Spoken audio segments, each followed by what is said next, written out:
Comment avez-vous vécu cette épopée extraordinaire de Curiosity ? Vous savez, c'est toujours quitte ou double quand un engin se pose sur Mars, parce que dans le passé, on a connu des grandes séries d'échecs.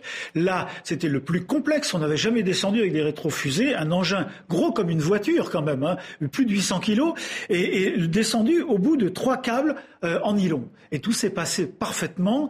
C'était une synchronisation idéale, d'autant que en haut, en orbite, vous aviez un engin européen, Mars Express, qui a servi de relais radio avec la Terre, et puis de dernier guidage pour pouvoir avoir une grande précision sur le lieu d'atterrissage. Donc vous avez partagé ces derniers moments d'atterrissage.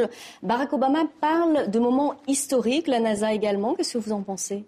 C'est toujours historique, vous savez, quand on va se poser sur une autre planète. Pour l'instant, en dehors de 12 Américains qui ont été marcher sur la Lune, on a été nulle part ailleurs. Et il se trouve que seuls les Américains ont réussi à poser des robots mobiles sur Mars. Les Russes ont toujours échoué, les Américains ont également échoué parfois. Les Européens ont essayé de poser quelque chose qui s'est écrasé le jour de Noël. Et là, pour le moment, si vous voulez, les objets sont encore extrêmement rares là-haut.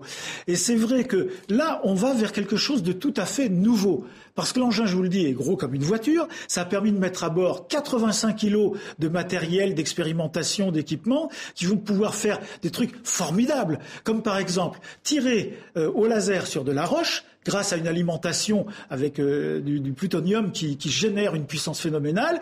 Vous allez vaporiser la roche et en regardant la vapeur, on va analyser les couleurs et on va savoir ce qu'il y avait dans la roche. Et puis si ça suffit pas, on va s'approcher avec un gros bras qui est au bord et on va manœuvrer pour faire un trou dans la roche. On va récupérer la poussière, on va la remettre à l'intérieur du robot et ça c'est le boulot d'un laboratoire français qui va analyser les composants chimiques. Alors tout le monde se pose cette question, est-ce que Curiosity a vraiment la capacité de voir s'il y a une vie ou s'il y avait eu une vie finalement sur Mars ? Alors, j'aurais envie de répondre oui et non. C'est-à-dire que on s'attend pas à trouver un martien, ni un petit bonhomme vert, ni même un squelette, pas même une sorte de fossile. Ce qu'on espère trouver, ce sont des formes carbonées complexes qui sont en quelque sorte les briques de la vie.